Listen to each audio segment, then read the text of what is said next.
KF-21 전투기 UAE 공군 도착. UAE 대통령 발언 80대 9 조언치. 미국 정부. UAE 망신졌다가 후회한 이유. 미국 전투기 대신 한국 KF-21 협상 시작. 한국항공우주산업은 UAE 측과 다목적 수송기 국제 공동 개발을 위한 양해각서 MOU를 체결했다고 밝혔습니다. KAI는 2035년 이전 양산을 목표로 다목적 수송기 국내 개발 사업을 진행하고 있는데 UAE가 개발비 3조 원 가운데 일부를 분담하는 방식으로 참여할 가능성이 큽니다. 최경호 방위사업청 대변인. 이번에 항공산업 관련 전력별 협력을 위한 양해각서를 체결했습니다.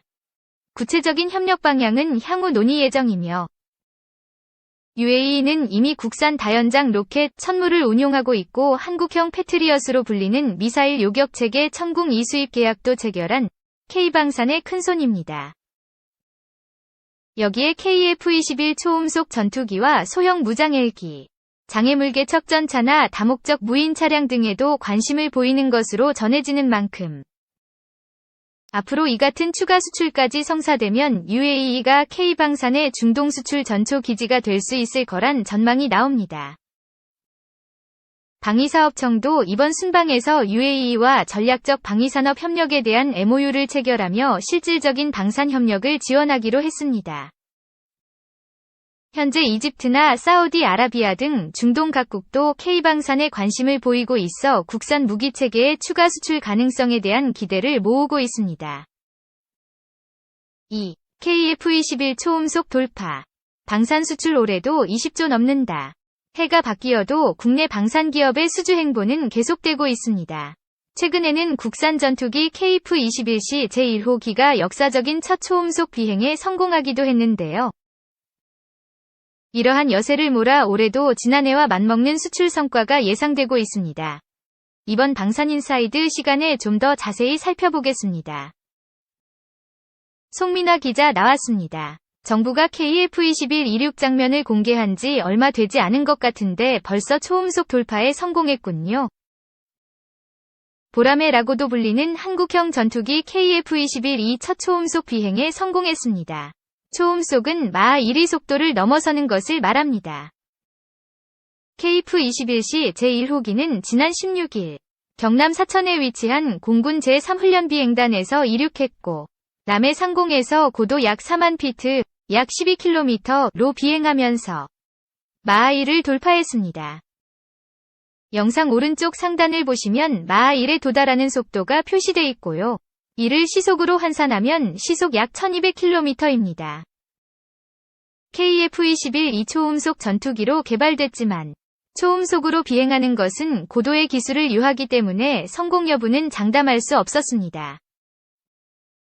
하지만 CJ1호기는 1시간 가까이 비행하면서 3차례의 초음속 비행 시도가 있었고 모두 성공했습니다. 물론 전투기로서 빠르면 임무 수행에 좋을 것 같다는 추측은 되지만 초음속을 돌파했다는 것이 어떤 의미를 지니고 있는 건지 잘 모르겠거든요. 개인적으로도 궁금해서 취재해보니까 전문가들은 크게 두 가지 부분에서 의미가 있다고 평가합니다. 먼저 국산 전투기 개발 기술이 진일보했다는 데 의미를 부여했습니다. 초음속으로 날게 되면 비행체 주위의 공기에는 충격파가 생성됩니다. 이 충격파를 전후로 공기의 성질이 급격히 변화하기 때문에 일반 비행보다 혹독한 환경에 놓이게 됩니다. 즉, 초음속 구간에서 내구성이 약하다면 기체가 버텨내질 못하기 때문에 일반적인 비행기보다 더 앞선 기술력이 필요하다는 거죠. 전 세계적으로 초음속 기체를 제작할 수 있는 곳이 7개국에 불과한 것도 바로 이러한 이유에서입니다. 국내 기술로 제작되고 있는 KF-21이 조만간 양산에도 성공할 텐데요. 그렇게 되면 우리나라는 세계에서 8번째로 초음속 전투기 생산국 반열에 오르게 됩니다. 참고로 KF-21에는 한국항공우주산업 KAI 기술력이 대거 투입됐고요. 첫 초음속 비행은 KAI 소속 이동규 수석이 조종관을 잡았습니다. 그만큼 세계에서 우리나라의 전투기 제작 기술을 인정받겠군요. 또 다른 의미는 어떤 것이 있나요? 스텔스 성능을 갖춘 현대적인 전투기인 4.5세대 전투기를 만들었다는 점에서 의미를 찾을 수 있습니다. 참고로 현존하는 최신 전투기 기술은 미국이 보유한 5세대 스텔스 전투기입니다.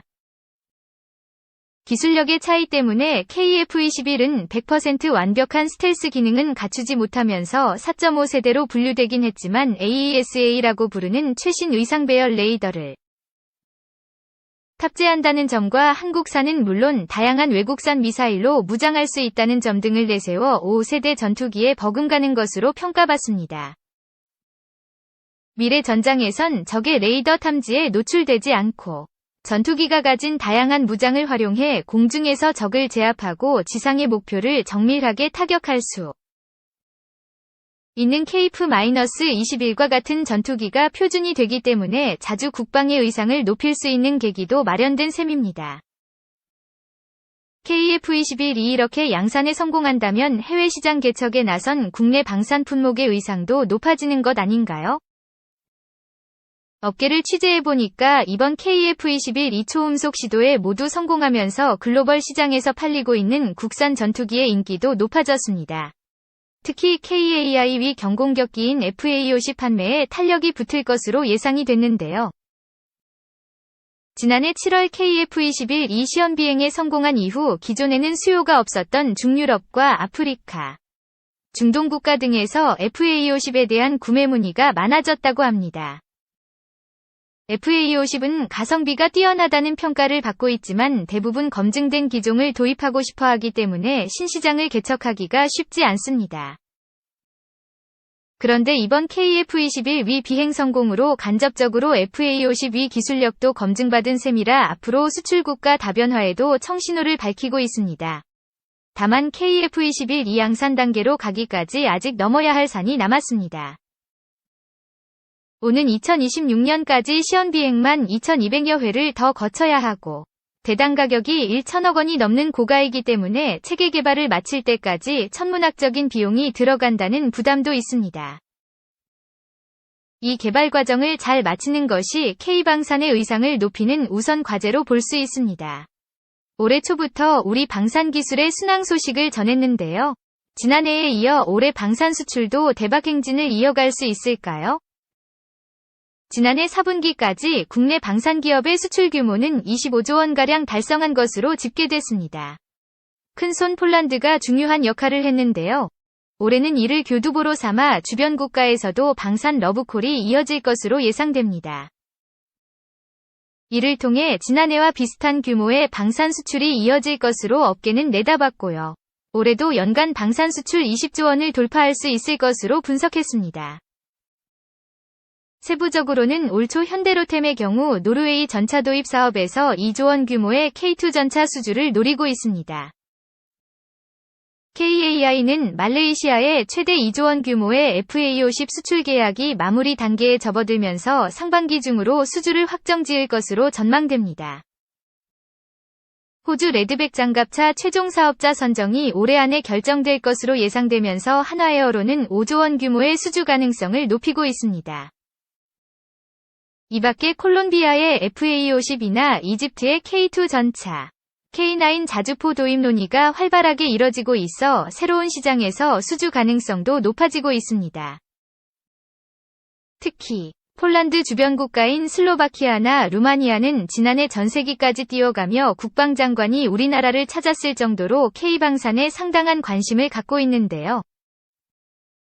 업계를 취재해보니까 구체적인 규모를 공개할 수 없지만 이들 국가와도 계약 논의가 깊게 진행되고 있기 때문에 올해 예상치 못했던 추가 수주도 기대해볼 수 있을 것이라고 밝혔습니다. 3. 중국 항모용으로 F-35 짝퉁 J-35 혹은 JXY 스텔스기 공개.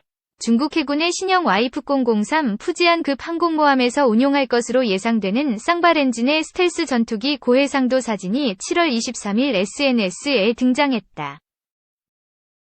공개된 비교적 선명한 사진을 통해 F-35의 완벽한 짝퉁으로 보이는데 수직미익에는 일련 번호 35만 3가 보이며 J-35 시제 3호기로 추정되는 한편 몇 가지 흥미로운 세부 정보를 보여준다. 사진에서 J-35의 기수 아래에 IRST 센서가 보인다. F-35의 EOTS와 비슷하게 생겼고 따라서 역할도 유사할 것으로 보인다. 엔진 배기구에는 톱니 모양의 노즐을 장착하여 배기열 신호를 줄여 적외선 IR 파장을 감소시킴으로써 스텔스 성능을 개선했다. 주 착륙 장치는 CATOBAR 발진을 허용하도록 강화된 것으로 보인다. 전면 착륙 기어의 런치바 결합부는 정비병으로 인해 보이지 않아 확인할 수 없지만 앞서 공개된 저해상도 사진에서 비행 중인 J-35는 전면 착륙 장치에 런치바가 붙어 있는 것이 보였다. 기수의 레이더 돔은 J-10C처럼 기울어진 것으로 보여 경사형 능동 전자주사 배열 레이더 안테나가 장착된 것으로 추정된다. 조종석은 구형 HUD가 보이지만 F-35 짝퉁으로서 첨단 헬멧 장착 디스플레이 시스템로 대체될 것으로 예상된다. 캐노피는 개방부는 F-35를 그대로 가져온 것처럼 보인다. 수직 미의 끝단에는 35라는 숫자와 현재 중국 해군 항모 랴오닝함 및 쉔동함에서 운용 중인 J-15 함재기와 동일한 날고 있는 상어 로고가 보인다. 도색되지 않은 앞서 공개된 사진에는 주익에 접혀지는 설계가 표시되어 있었는데 이번에 공개된 35만 3위 사진에서는 구분할 수 없다. 그러나 함재기로서 이 부분은 당연히 적용될 것으로 예상된다. J-35 전투기는 셰냥 에어크래프트 코퍼레이션에서 설계했으며 공개된 사진은 하빈에 있는 하빈 에어크래프트 인더스트리 그룹 테스트 시설에서 촬영된 것으로 보인다. J-35는 미 해군 포드급 항모와 비슷한 규모로 지난달 진수된 푸지안급 항모 YF-003에서 운용할 것이다. 이 항모는 CATOBAR을 도입하여 미 항모와 동일한 운용을 한다. 특히 성능이 검증되지 않았을 EMALS 사출기 3개를 장착하여 J-35와 KJ-600 공중조기 경보통제기를 발진시킬 수 있다. 중국의 신형 쌍발 항모용 스텔스 전투기의 공식 명칭은 아직 알려지지 않았다. 공개된 대부분의 출처들은 이를 J-35 또는 JXY 라고 부르고 일부는 2012년 첫 비행을 실시한 셰냥 FC-31 GYR 팔콘2 발전형이라고도 주장한다. 스텔스 비행기의 실물 크기 모델은 2021년 6월 우한에 위치한 실제 중국 해군 항공모함의 실물 크기 모형이 설치된 육상 기반 시험시설에서 처음 등장했다. 아무튼 공개된 사진만으로 배기구 노즐부의 스텔스 성능을 위한 노력은 KF-21보 다 우위에 있는 듯하다. KF-21 의문의 1패, 당연한 1패?